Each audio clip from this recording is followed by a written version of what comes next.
ladies out there in the heavy metal world, we are two members of Cirith Ungol here. This is the voice, Tim Baker. He's saving his voice for the next record and for live shows when we come back to this. But on October 8th, Metal Blade Records is doing a special Cirith Ungol stream where we will be showing our whole concert from the I'm Alive box set live in Athens at the Up the Hammers Festival on the band's reunion shows. We're also going to be showing the lost years from our 4-part documentary. So guys, please check that out. And to sweeten the deal, we are doing free shipping worldwide from our merch store, October 8th only. Check it out. Cirith Ungol is still alive. I'm alive.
With things unseen, I've been a king, invincible, the force of the power, who the mighty grows their throne and laugh at death or down. 'Cause I'm alive, I'm alive, I'm alive,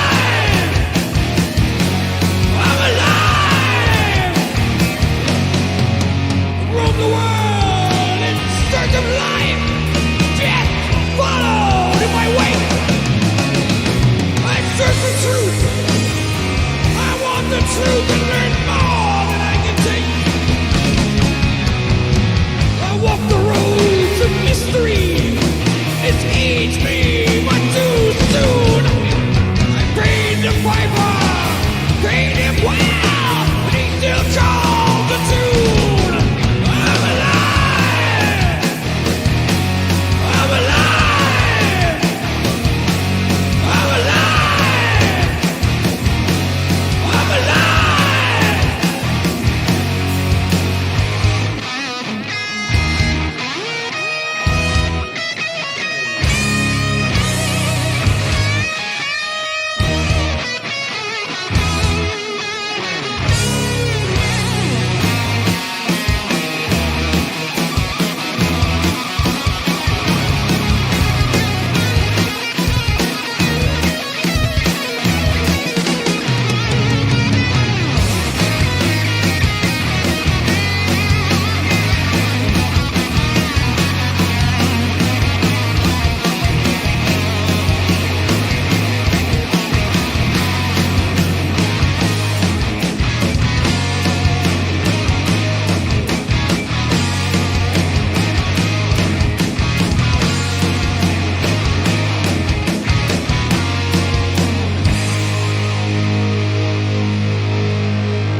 the shadows of the past. The lonely way, the lonely days when every breath might be my last. I lost my heart, I lost my soul, by every hand betrayed. I still got strength, still got life, and that will never change.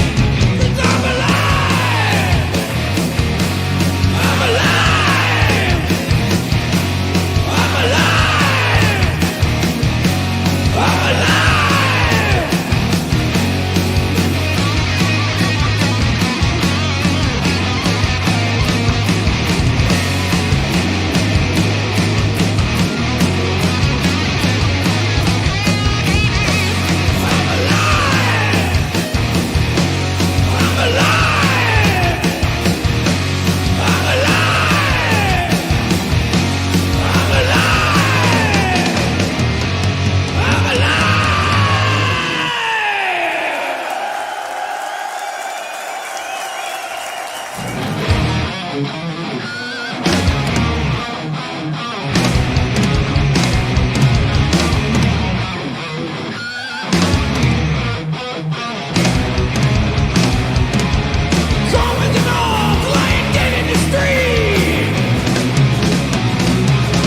Choking on mental and spineless and weak. The daggers are gloating with victory in hand.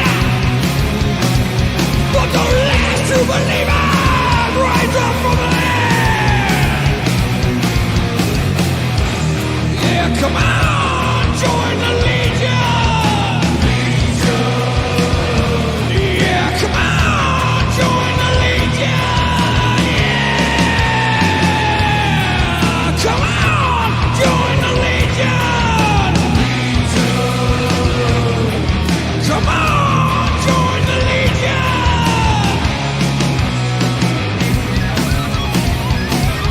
Mounting on metal, we light up the world! And the banner of Ungol is proudly unfurled! Raising allegiance, now you belong! Pouring the flame of each screaming our song.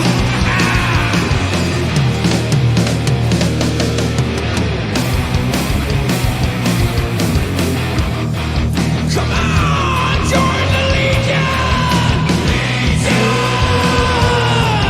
Come on, join the Legion. Come on, join the Legion.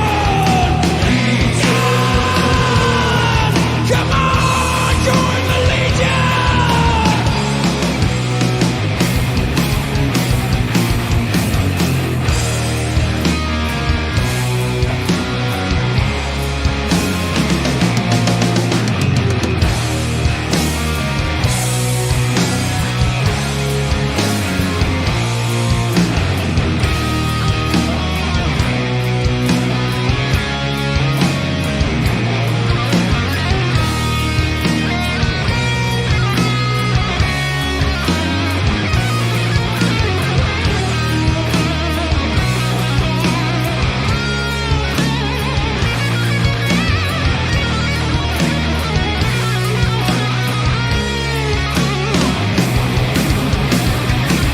Crushing the Ungol, the steel in hand. All forces together, nothing can stand. The Legion of Chaos who banquets around. Sweet of the side to make way for the strong. Come on, join the Legion. Yeah, come on, join the Legion. Yeah, come on, join the Legion. Come on.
what they mean by real life. Edge of the night, edge of the night.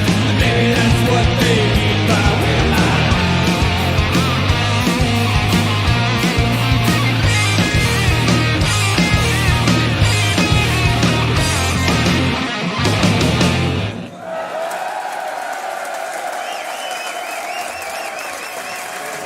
We all Cirith Ungol. We are here to bring you blood and iron. Tangled well, it slowly will run. Find people leaders, mankind chosen to stand and fight their evil dream. The journey. War machine! Blood and iron!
machine.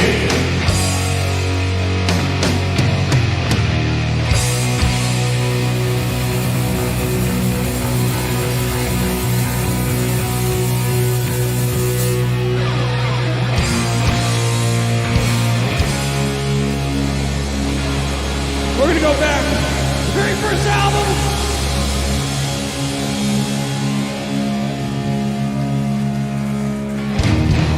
Song called Frost and Fire.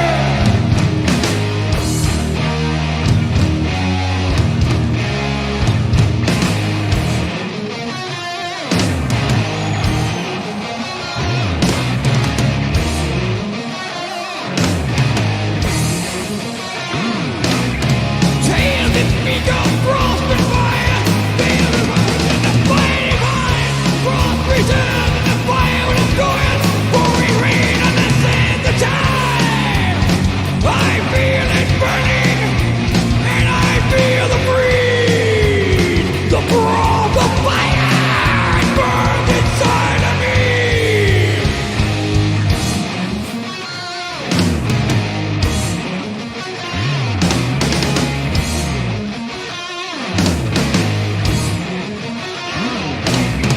Tales that speak of frost and fire. Guardian angels and the demons of night. The power within and the beat when it's going. Gathering darkness in a circle of light. I feel it burning, and I feel the breeze. The brawl, the fire, it burns inside of me.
Up the hammer!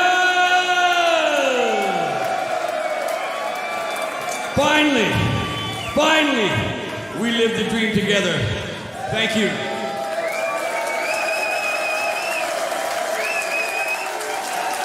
Thank you so much for everything.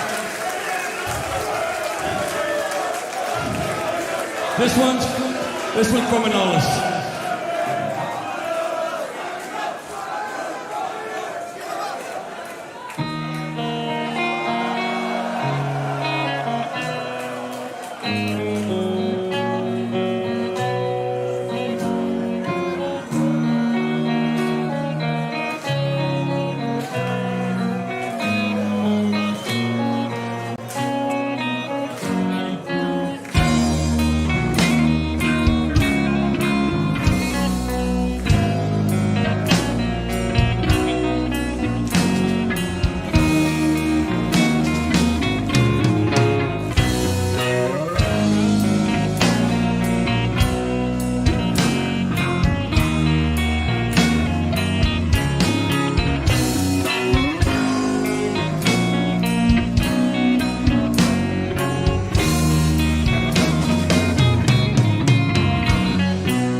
the sea.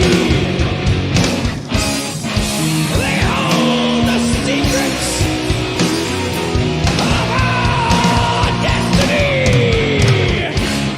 The ancient tales are left to die and leave mankind to wonder why the finger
you.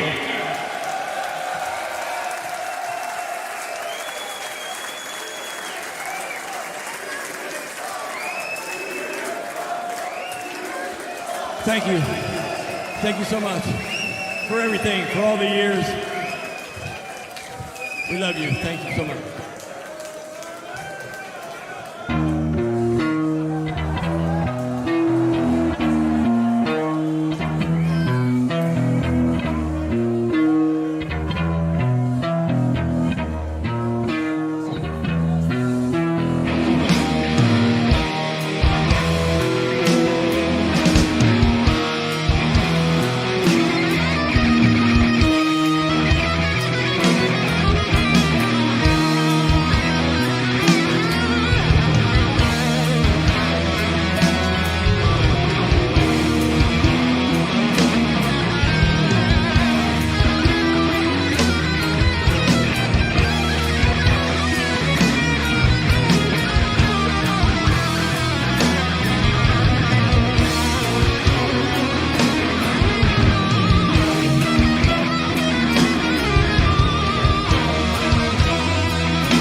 This is our last song of the night.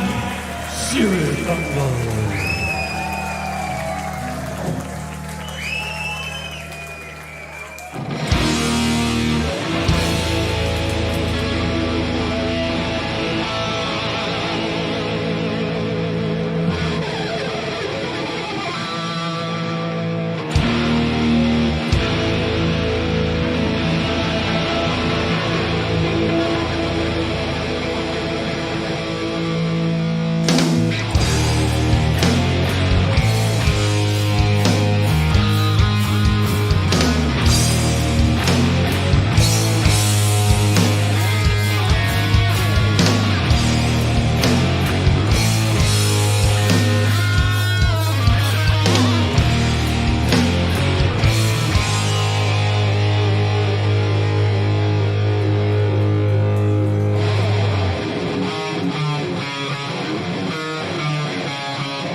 Like you know how they talk about Jesus until he was 7 and then he was 33. Right? we don't speak of The lost years. On December 13th, 1991, Cirith Ungol played his last show at the Ventura. Oh, we got a regular historian here. At the Ventura Theater. He's a Hugh Hauser of the band. And even you had the intro, like, you know, restless recording artist, Cirith Ungol. And then the guys, the guys in executioner mask, bringing out Tim in the coffin.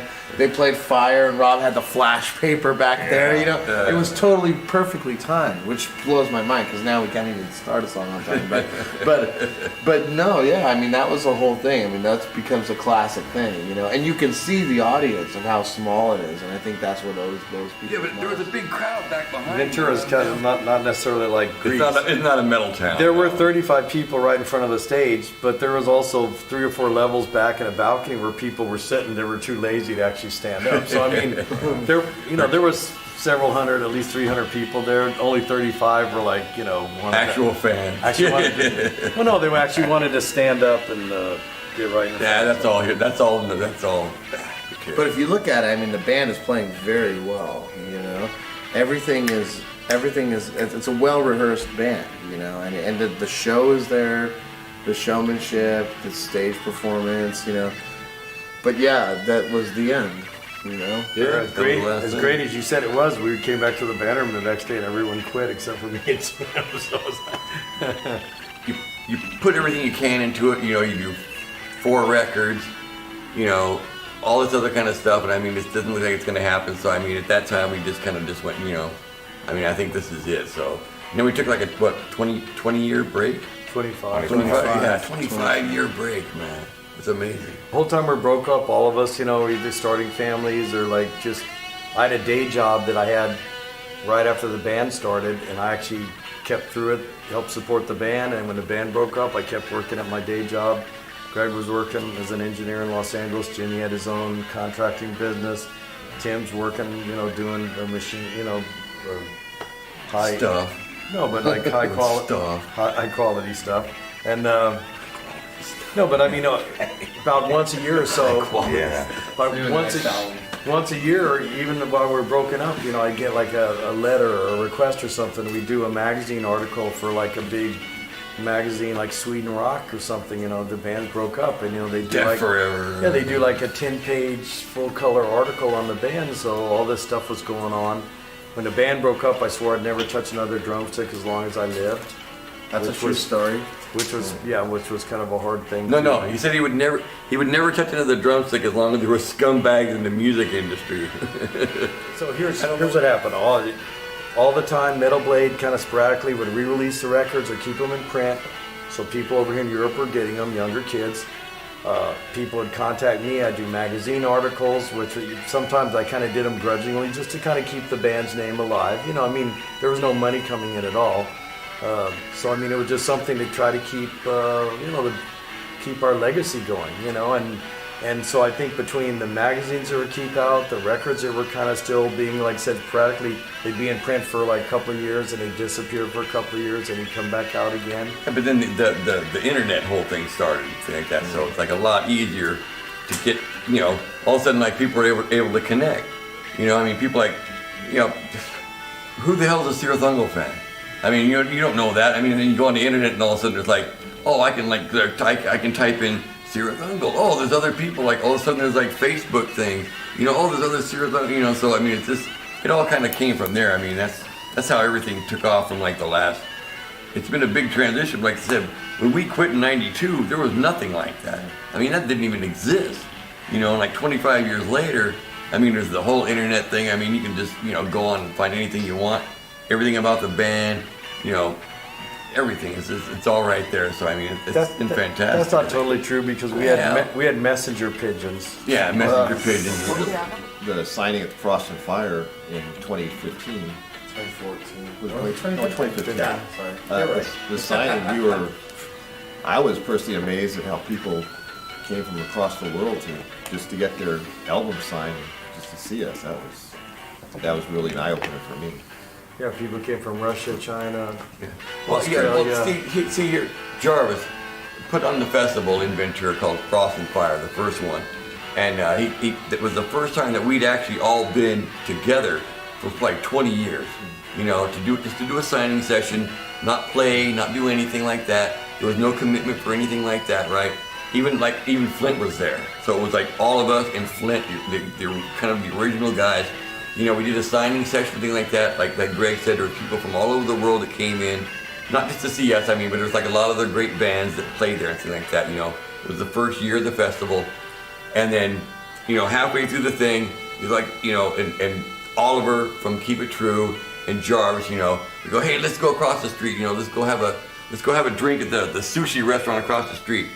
So we have a little powwow, and like, you know, Oliver's like going, hey, you know, next year is the 20th anniversary of Keep It True. Is there any chance maybe you guys might think about thinking about doing a reunion thing, you know, things like that? And it's like, we're, you know, for years, for 20 years, like, you know, like Rob said, No. people like say, they'd ask us, we say, no, you know, we can't do that because it's, you know, we're not really, you know, a band anymore. We're not doing anything. So finally we kind of go, well, I don't know. So Oliver had been for years asking us to come over to the festival, even the Manolas too.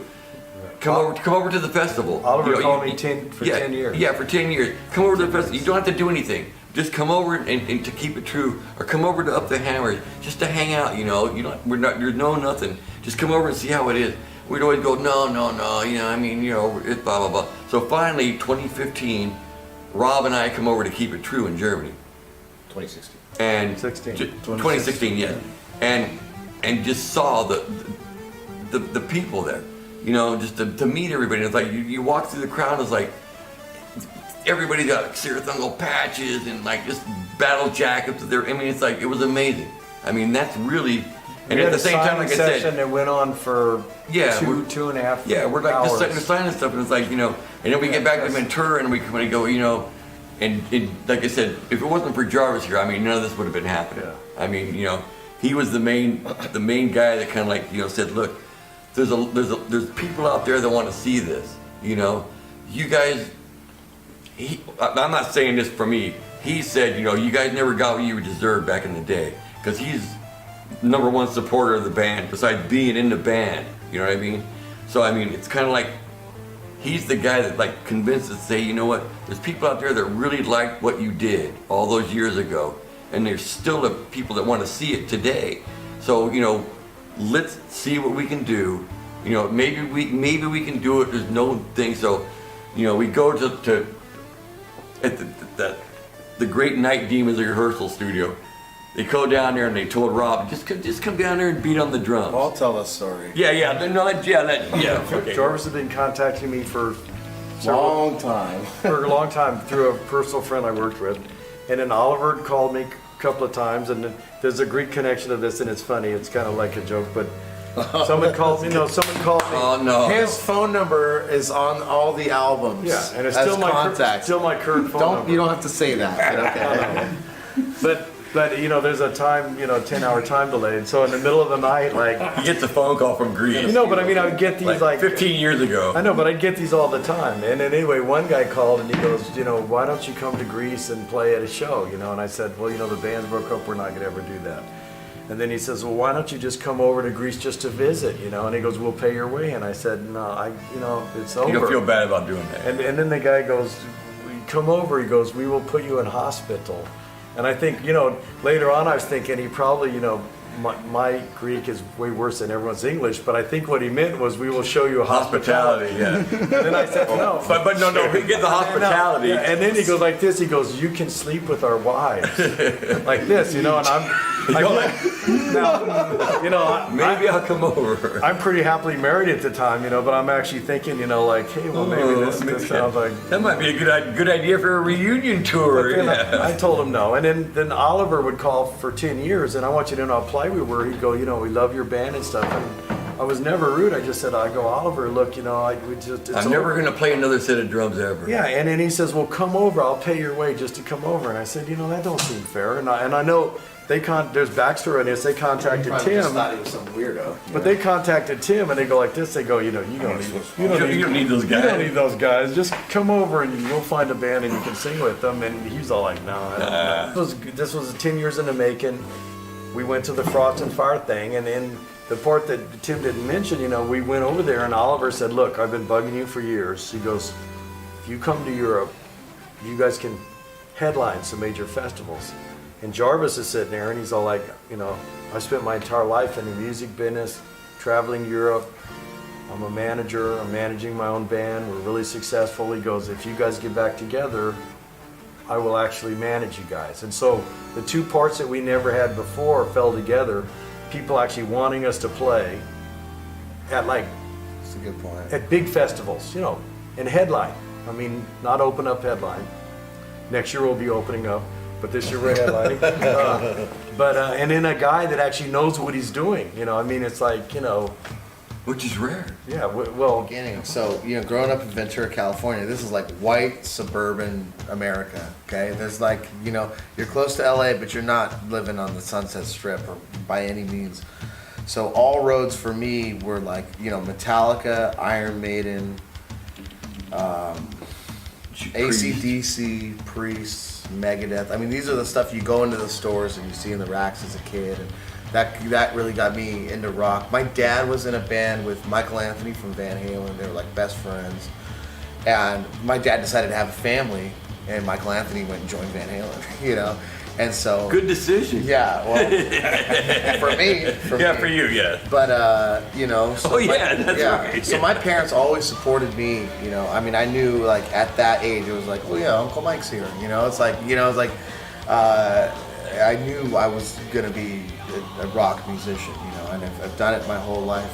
So they were always very supportive of that. But I'd go to record stores and buy records, and it's kind of the same thing.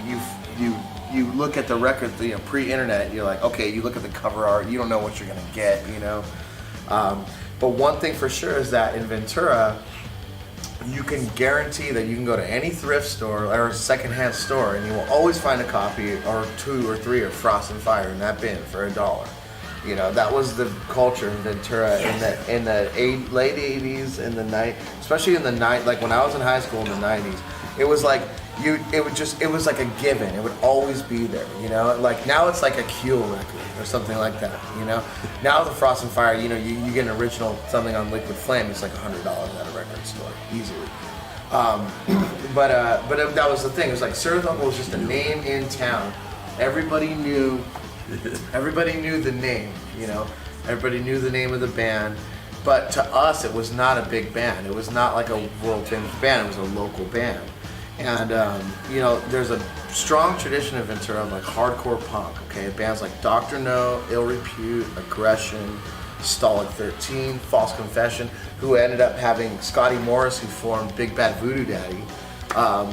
And like, that's the heritage of rock and roll in Ventura is all hardcore punk, but the originators, the guys that like Minor Threat and Black Flag were like taking inspiration from skate punk started there, all this kind of stuff, So that's kind of the scene that I grew up in. I was like a metalhead in the hardcore punk scene. And, even Slayer covered a Dr. No song, And when Rob was talking about One Foot in Hell, when Metal Blade was really starting to get going, but had a lot of bands, they had a subsidiary called Death Records where they were starting to sign hardcore bands. And Dr. No was one of the first bands. And all these bands, they'll Repute, Dr. No, they were Aggression, they were all recording at Goldmine Studios. Same with Cirith Ungol. All the bands were recording. There was like one legit studio in town that, and it has a lot of history there. So Carl Valdez, we would always talk about Cirith Ungol stuff. He's like, Rob, they call him Robbie at the city. I work with Robbie, and all of a sudden, like, I know. So I would always try through him to get a hold of Rob. And Rob would just, for years, man, just make excuses about everything. Like everything. Like, okay, next Saturday we're gonna do this. And it's like, oh man, I gotta wash my car. Oh man, I got a home inspection.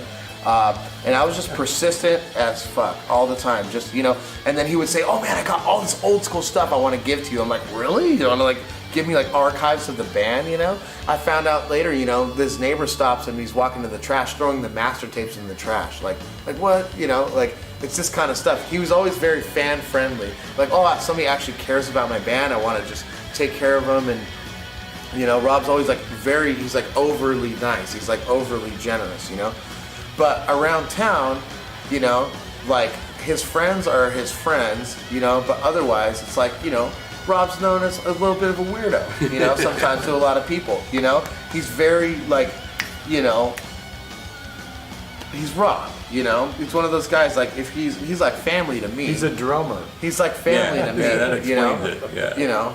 I mean, I could see me taking care of Rob when he's sick and old on his deathbed. He'll probably be on that deathbed for 10 years, you know, like just Jarvis, I'm dying, you know, and then like 10 years later, I die and he's still alive, you know. But anyway, I was just very persistent on Rob, and I would be on the road all the time, and I would call him. Man, I remember calling him in like Miami, Florida. I called him from Athens one time, and we would start talking about things, and I'd be like, listen, you gotta listen to what I'm telling you right now, okay? And he would always say, yeah, Jarvis, I think you exaggerate a lot. And I said, yeah, I do exaggerate, but I'm not joking when I'm telling you there's a girl here with praying skeletons tattooed on her tits, you know? Or like there's a guy, let me show you pictures of all this stuff. Like, not only do they love your band, but you don't even know this stuff exists of your band. Like, here's money you're not making. I don't know, the bootleg market, basically when the band went away, the rest of the world just said, okay, it's fair game. It's like there's, not eminent domain. It's like free trade. Like there's no copyright anymore. It's like the Star Spangled Banner or something, you know what I'm saying? There was all kinds of rumors going around. I remember my friend Scott Ross. I'm dead. Oh, dude, I remember my friend Scott Ross, who actually committed suicide this last Christmas, unfortunately. Very difficult to deal with still to this day. I remember Scott Ross, a year and a half ago, I started telling him what I'm trying to do with Cirith Ungol, and he was just, man, it's a shame about Tim Baker. And I was like, what? He's like, he died like 10 years ago. And Tim walks in the door, and this guy's like he's seen a ghost, you know? And I was like, what, you know? But I did. Yeah, but no, there were all these rumors. I came out of the stuff. coffin. Yeah, so anyway, moving forward, I would have a lot of conversations with Rob on the phone, you know?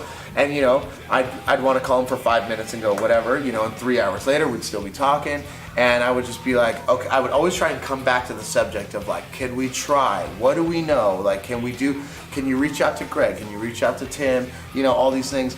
And then he would just be like, hey, can you get me backstage to the Scorpions at Queensryche at Santa Barbara Bowl? You're a big rocker, huh? And I would be like, no, what do you mean, you know? It would always go into that and then go, man, back in 1981 we played this gig and like these assholes, and I'd be like, okay, let's get back on track. We never got any traction, you know?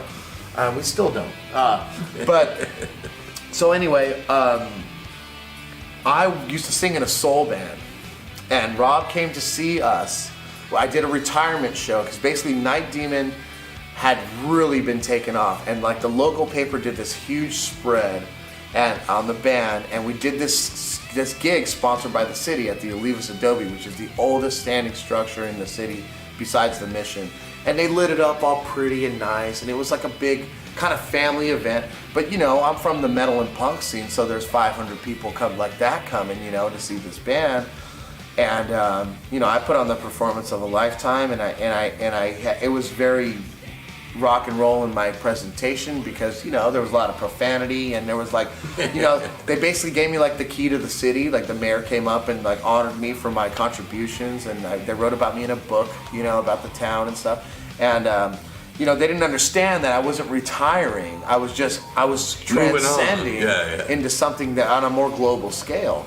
And Rob just came back to me at the intermission. He's like, God damn it, man, I've wanted to say this to these people for so long. It's like, I can't believe you just said, you know, what did I say? I don't even remember on the intermission. I said, he goes like this. He goes, you know, our band, we never stop for a break, but these motherfuckers want us to like take a 15-minute break, so we'll be back, or something like that. Yeah, it's like, and there's like all these ladies and like the mayor and everyone's in the audience. And They're like people shaking, like, But and then they wrote about me in the paper, just totally slammed me, and I came back at them, and then they got their feelings hurt, and I'm like, hey man, you're gonna throw it at me, right? You know. So Rob comes back and he's like, God damn, you know, him and his wife Rose, and I said, okay, now that I have your attention, we're here. I'm about to go out here and kill it again. Like, let's talk Ungol, you know, and that's how we really started to form a really tight bond as friends, you know, and. well, I hugged him, and Jarvis sweat so much on stage. Our DNA was actually intermingled, like during the, Like Alien versus Predator. But no, so I had the idea for the Frost and Fire Festival because I had put on, you know, I started promoting shows at a high school. I left high school, I dropped out my senior year, and my grandparents had this like college fund that they had set up since I was born.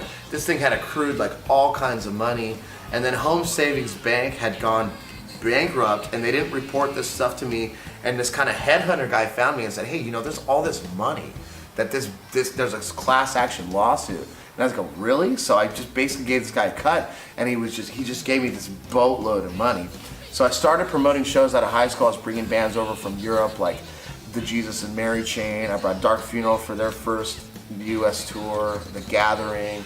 I was a big part in UFO's reunion tour with Michael Schenker and Pete Way. I was doing King Diamond, the Merciful Fate reunion. And at this time, this was like what we called like dad rock, or like, you know, dinosaur rock. If you were playing a guitar solo, you're dead, you know? I mean, can you imagine? I would do like Merciful Fate, okay, on a reunion. I would get 200 people maximum at a show in a 1,200 seat venue. 3 of the bands that were opening were pay to play, so they sold 50 tickets each. So I would sell 50 tickets at the box office. That's it. Can you imagine a band like that now? I mean, that's a Wacken headliner now, you know? Well, no, we're playing at Psycho Fest in Vegas, Right. and King Diamond is headlining at the Hard Rock Hotel in Las Vegas. Yeah, exactly. And that's only like, yeah. So. You know, so I was a true believer of this style of music, but basically I was just funding my passion, you know. The crew, King Diamond's crew would stay at my house. I would put him at the La Quinta next to Salzer's, just him, like the shittiest hotel that, you know, what I could afford, you know.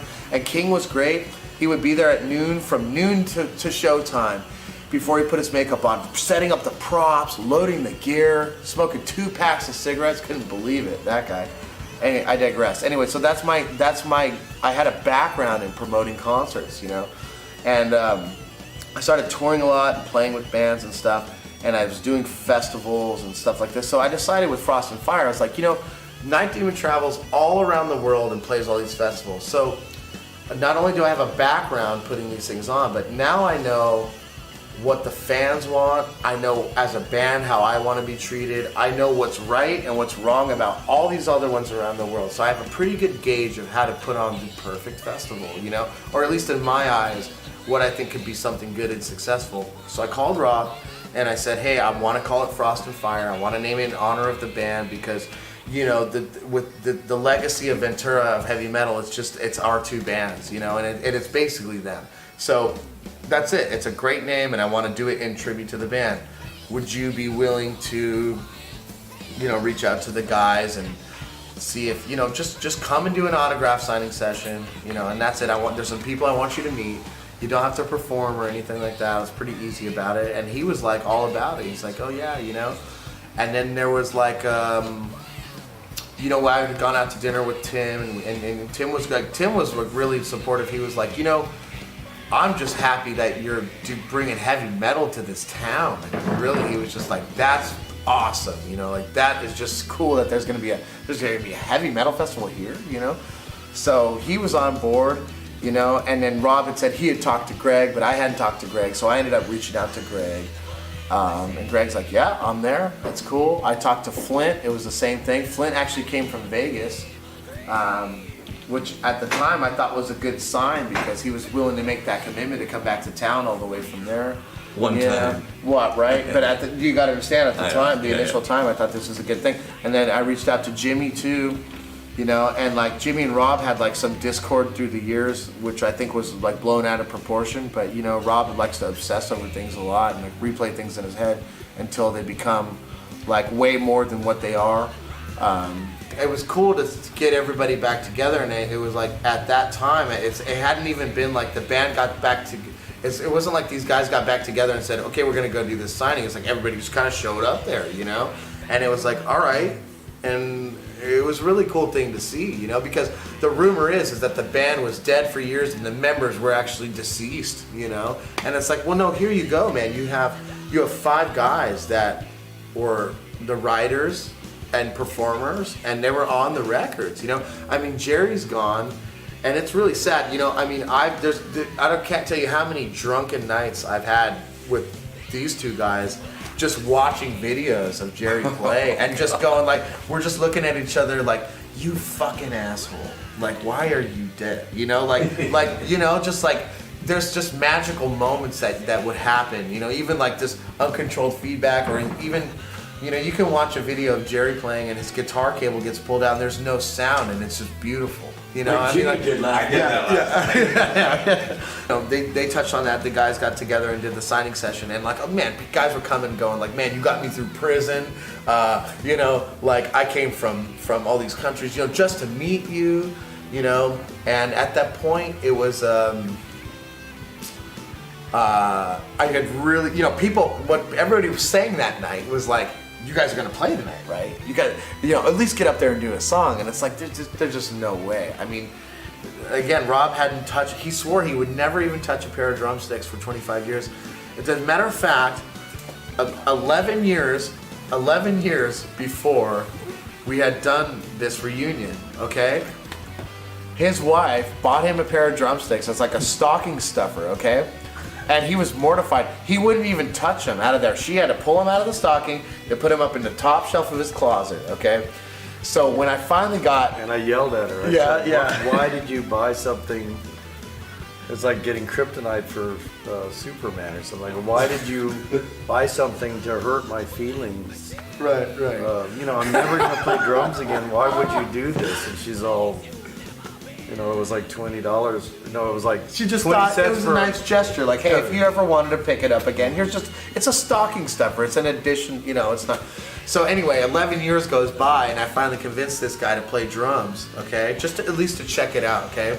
So he comes over to the Night Demons rehearsal studio and he's like, I got the sticks, man, right? Yeah, so he brings the sticks down. He drives to our rehearsal studio and he sits down at the kit and he's like, wow, okay. He's not playing anything yet, you know, it's typical Rob, just adjusting everything, just getting a feel for things, right? And I said, hey, I'm just gonna go downstairs and I'm gonna hang out. And he's like, oh, you don't wanna watch me play? And I go, no, just get reacquainted with the kid. So he's playing for about 45 minutes.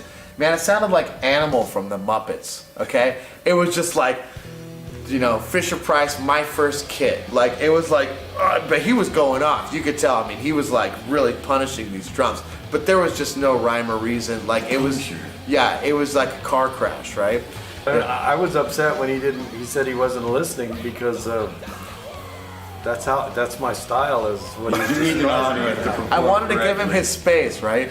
But he comes down all sweaty and he's like, wow, that was a lot of fun. And I said, okay, I'll tell you what. You come back next week and like relearn, you know, just listen to Frost and Fire and I'm Alive, okay? And, you know, you come and jam with me and Brent, the guitar player 19 at the time. We know the songs. Let's just have some fun, right? And he's like, yeah, you know, I think, yeah, okay, all right. So he leaves. I call Jimmy and I say, hey, Jimmy, how would you like to come and just jam with Night Demon, just some Ungol songs like Frost and Fire, I'm Alive? He's like, man, I'd really like that. Like, you know, it'd be really good to just play with people again, you know? So Jimmy shows up and Rob shows up and it's kind of like, oh, hey, what are you doing here kind of thing, you know? And that's kind of how we, you know, once these guys started playing together, it was great, man. It was all smiles. And then, you know, Tim, to answer your question earlier, Tim was always hanging out. Tim would come to every rehearsal and, you know, we'd do instrumental stuff. I wouldn't try and pretend to sing like him or anything, you know? And he would always sit in the back of the room and I would have the mic set up in the PA, and I would just always have it on, and he would know I'd have it on because I'd talk to the guys. Okay, guys, what are we doing? You know, and put it behind me, right? And he would just sit there, be like, no, I have no interest in this bullshit. I just want to hang out. I just want to hang out. He would just sit in the back of the chair all the time. I got a hold of Greg, and Rob started talking to Greg a lot more. And so we got Greg to come in, you know, and then so Brent was out of the fold, and it was the four of us. You know, it was kind of like a musical chairs kind of thing to build the band, but Tim would always be there. And I remember one day we were playing Frost and Fire, and I heard that voice, man. I heard it coming through the PA, and we just stopped. We're like, And he felt physically ill. oh my God, no. I was just like, now I know we have something. Because that was always the question, you know. Can Tim sing? And you know, by the way, that was a rumor that was going around in Europe and stuff. Nobody ever said anything about that. It was but all the fans knew he can't sing anymore. He can't sing anymore. Nobody. It was never stated like that Anymore, you never could. Well, but no, I remember. You know, so I was in Greece. Or no less. I was in Greece in 2014. No more, no less. I was in Greece in 2014, and and Night Demon was playing here, and I was talking to a lot of fans, and they knew my connection to these guys because the press out here, you know, the headlines of Night Demon interviews in these magazines would be true. No, I remember one that said neighbors of Cirith Ungol. It's like, you know, I'm trying to make my own fortunes in life here, you know, and I'm forever connected to these guys, you know.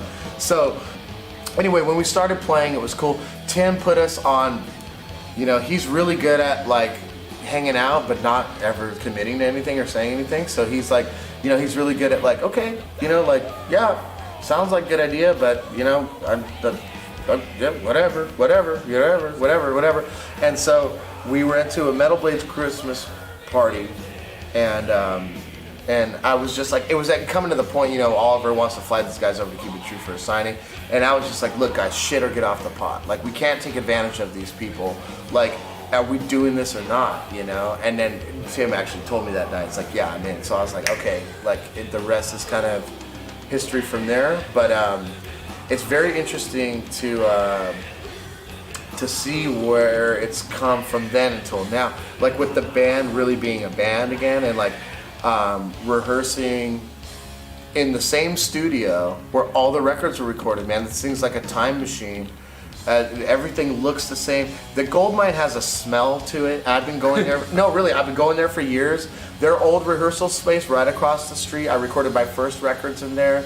It was, you know, I even credited the studio never had a name. So my first record of the Heartbeats record said recorded at Cirith Ungol's. And that was always the thing. They had like, there's a legend around where we live. Like the old stomping grounds of the bands are still preserved for right now. They might not be in a month, but I mean, which makes me sad and nostalgic, but like there's this whole vibe, and when you come to Ventura, it smells of Cirith Ungol, man. You know, it really does. You know, from my standpoint, it was like I had to immerse myself in the world culture of heavy metal and get FaceTime with these people to really understand what it was about this band that I didn't understand. You know, and me playing in the band, it's not, you know. It's not something that it was ever my intention. I made many attempts to go to Las Vegas, 3 attempts actually to meet up with Flint, and you know, I still talk to him. You know, it is my hope that he will one day play with the band again.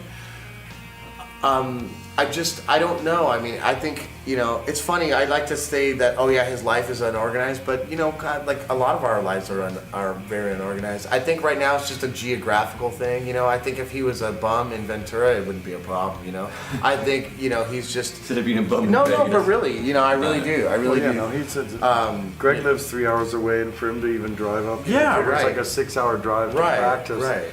But when Flint came to that signing session and I saw that commitment there, I was like, wow, this can actually be a thing. Yeah, but he just came up with free beer. Well, yeah, and he did get hammered, and he Pretty did much, punish yeah, the yeah, shit out of Rob, telling him. No, I don't want to badmouth Flint. No, I'm but not. It is what it is. No, he's a great guy and stuff like that. Just like Jarvis said, it's kind of a thing. He lives in Las Vegas, so the rest of us kind of live, you know, relatively close to each other and things like that. So, like Jarvis said, I mean, he tried to connect with them.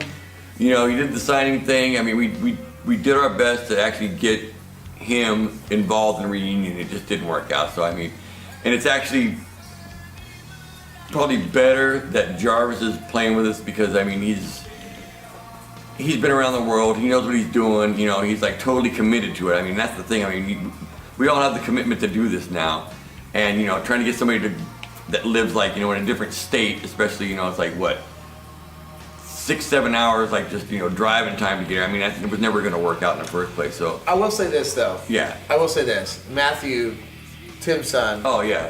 Has like, I mean, I'm gone a lot. I mean, he's holding down the fort and rehearsing with the band, and the contingency is if I don't make it to a gig, and I almost didn't make it to Keep It True because I hit that deer and got broken down. Like, I could say I'm in the same boat where like, look, I'm not around as much either, so I do think there is a possibility. He's over there. Yes, he's over there. But I do I do think there's a possibility with Flint, like, at some capacity. Like, that was always my goal, is to just reunite the core band, And it's funny because, you could say Flint quit the band, but at one time so did Greg and so did Jimmy, And it's cool that Greg's coming in, like, as the founder of the band, okay? And Co-founder. Well, that's arguable. But you guys did. He's Lennon, you're McCartney. Arguable. Because Well, the first place we played was at my house. Okay, all right. But co-founder. Splitting hairs now. But no. Greg's And coming I bought in. the sodas. No, but Greg's coming in. Greg's coming in and playing songs of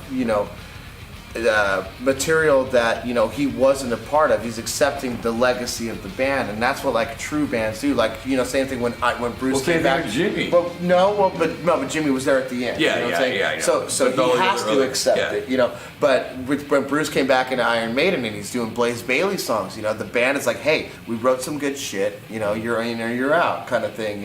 And there's a lot of early material that Greg wrote that like the band is not performing. So. That's what's special about the band. So I don't in any way think that it's a definite thing that anybody that was like Flint, that's involved in the history of the band should ever be like Totally excluded. Exactly. And I think I'd like to leave that door open.